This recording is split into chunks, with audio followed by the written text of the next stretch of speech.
Habari yako, karibu sana katika Swahili Kingdom. Karibu sana katika Swahili Kingdom. Na kama kawaida, leo ni Jumapili na tuna Swahili input. Hiyo inamaanisha nini? Inamaanisha kwa hii video yote nitaongea kwa Kiingereza, halafu kutakuwa na maandishi madogo madogo hapo chini katika Kiingereza. Sawa, ndio kama haujaelewa kitu ambacho nimesema kwa Kiswahili, unaweza kuangalia hapo chini katika hayo maandishi madogo madogo. Na nitajaribu vyovyote vile iwezekanavyo niweze kuongea pole pole ili pia nawe uweze kuelewa.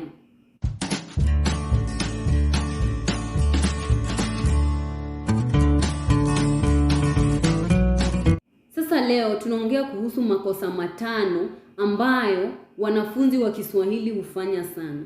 Na katika hii video nimekuambia naongea katika Kiswahili. Sasa tega masikio yako. Halafu kama umepata PDF yako, jaribu kuangalia hiyo PDF kitu chenye inasema, ama usiangalie PDF, wewe jaribu tu kusikiliza ukiangalia hayo maandishi, halafu baadaye pia unaweza enda kuanza kusoma hiyo PDF uone kama utatoboa. Kitu cha kwanza ni kunung'una. Kunung'una, mumbling, kunung'una, mumbling. Kwa hiyo nilikuwa nimefanya video kuhusu hiyo mambo. Kwa mfano nimesema kunung'una, kunung'unika, ina mambo mengi sana kama hayo. Bonyeza hapa, hii ndio hiyo video, uende uangalie hayo mambo yote. Sasa jambo la kwanza ni kunung'una, mumbling.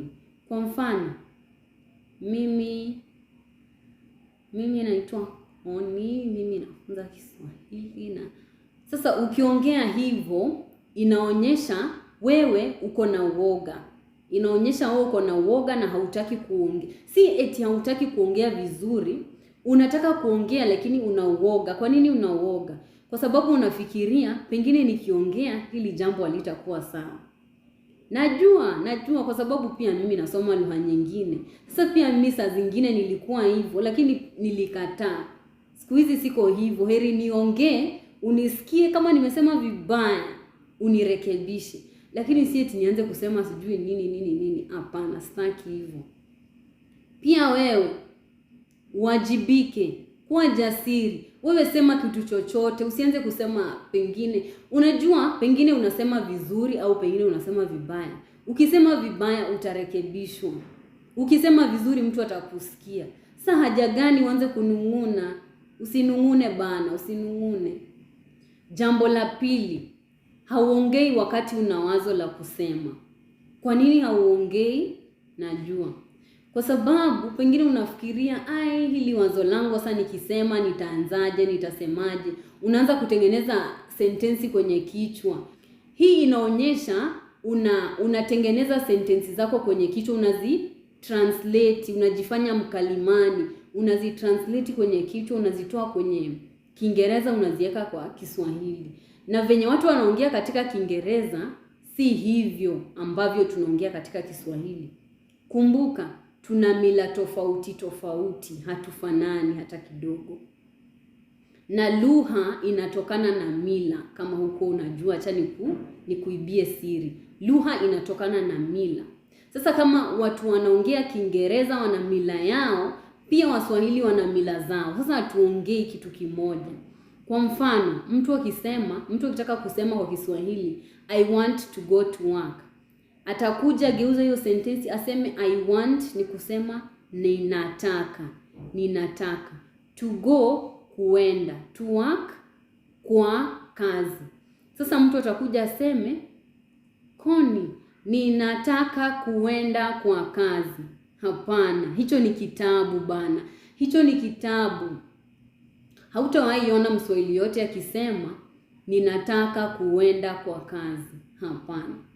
Watakuja waseme mimi nataka kwenda kazini. Unaona tofauti kati hizo sentensi mbili? Ninataka kwenda kwa kazi na ninataka kwenda kazini. Kwanza huwa wasemi ninataka. Mara nyingi huwa wanasema mimi nataka kwenda kazini. Si mimi nataka kuenda kazini. Sasa wewe ujue venye unaongea, sawa sawa? Ukiwa na wazo lolote sema, watu watakusaidia. Hujui kunaendaje, hujui kutaendaje, wewe sema kitu chochote chenye unafikiria bure tu. Usiwe unaumiza watu wengine, usiwaumize, usiwavunje roho ama usiwafanye nini. Wewe sema tu kitu chochote chenye unajua ni kizuri, wewe sema. Afadhali ujiumize, lakini uko umesema kitu ambacho kinakusumbua akilini. Ukikaa na vitu akilini hautasonga mahali, utakaa tu papo hapo ulipo. Sasa unatakaje? Unataka kukaa hapo, unataka kusonga mbele? Jijibu. Jambo lingine la 3. Watu wanaogopa kwa sababu wanaona pengine watatumia lugha mbaya, ama akiongea Mswahili ataona hiyo anaongea vibaya. Kama hutaki kupatana na jambo kama hilo, nenda uangalie hii video venye unaweza kuongea katika lugha safi, lugha nzuri ambayo hata mtu anataka tu kuongea na wewe, hataki kukuacha. Sawa? Usianze kuogopa pengine mimi nikiongea nitaanza kuongea vibaya, watu watanichukulia vibaya, sasa mimi sitaki kuongea sijui nini. Jambo lingine ni kunyakua mambo ambayo hayafai, kunyakua vijineno. Sasa hiyo nitasema kwa Kiingereza using filler words. Kunyakua vijineno, tuseme kama hiyo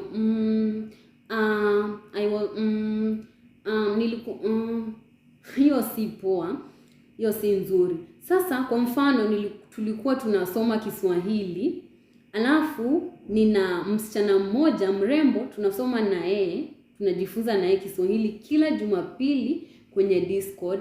Tuko mimi, Daniel, kuna huyo anaitwa Phoebe, tuna Sharon, tuna Estefanio, tuna Eduardo, tupo watu wengi. Sasa pia unaweza jiunga hapo, tuko tunasoma kila siku Jumapili. Watu tunasoma hadithi. Sasa kama hii Jumapili tutaenda kuongea kuhusu siku yangu ya kwanza shuleni. Sasa wewe ujue usijue lazima utaongea.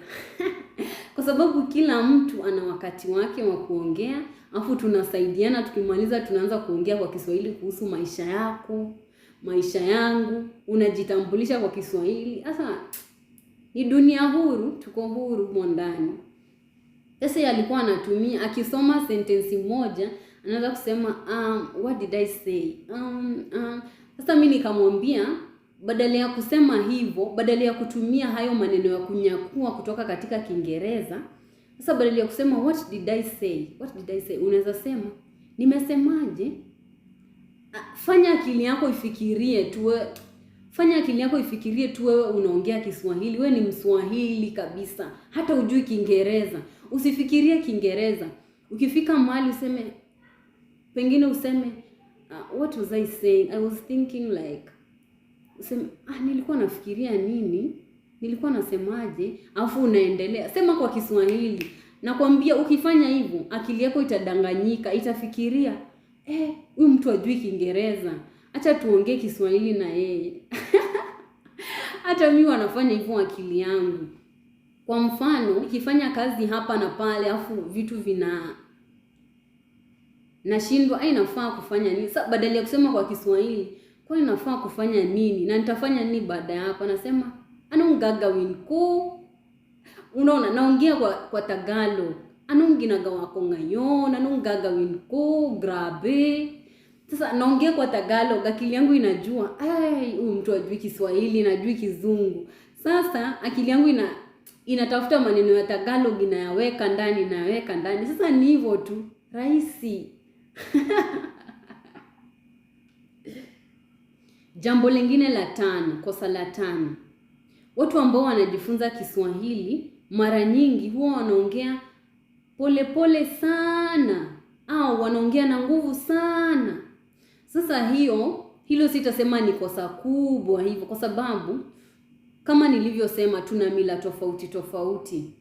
Na lugha inatokana na mila. Najua sana kwa sababu mimi napenda lugha. Sasa ilibidi nijue kwa sababu nilikuwa nataka kujua vitu vingi zaidi. Lugha inatokana na mila. Sasa pengine mila yenyu inasema ukiongea inafaa uongee kwa sauti ya chini kabisa, na mila mtu mwingine inasema ukiongea inafaa uongee kwa sauti ya juu ndio mtu aweze kukusikia. Lakini ngoja, wacha nikwambie, hiki ni Kiswahili baba, hiki ni Kiswahili. Sasa ukiongea Kiswahili ongea na sauti ya katikati, sawa? Jaribu kuangalia hawa Waswahili wanaongeaje, wanaongea na nguvu zaidi au wanaongea chini zaidi. Lazima kuna mahali tunaongea na nguvu zaidi, au kuna mahali tunaongea kwa nguvu zaidi, kuna mahali tunaongea kwa chini. Kwa nini? Kwa sababu kuna mahali pengine unataka kumwambia mtu siri, na kuna mahali pengine unataka kumwambia mtu kitu kwa nguvu, ama unaita mtu. Hauwezi kuwa unaita mtu, tuseme naita Maria, namwambia Maria kuja. Sasa pengine mtu wako huko mbali afu unamuita hivyo, atasikiaje? Unaita tuna nguvu, Maria, unamuita na nguvu akuje, unamuita kwa nguvu zako zote. Sawa? Sasa hiyo pia ndio shida nyingine, na suluhisho hapo ni kuangalia venye Waswahili wanaongea. Kama mimi saa naongeaje?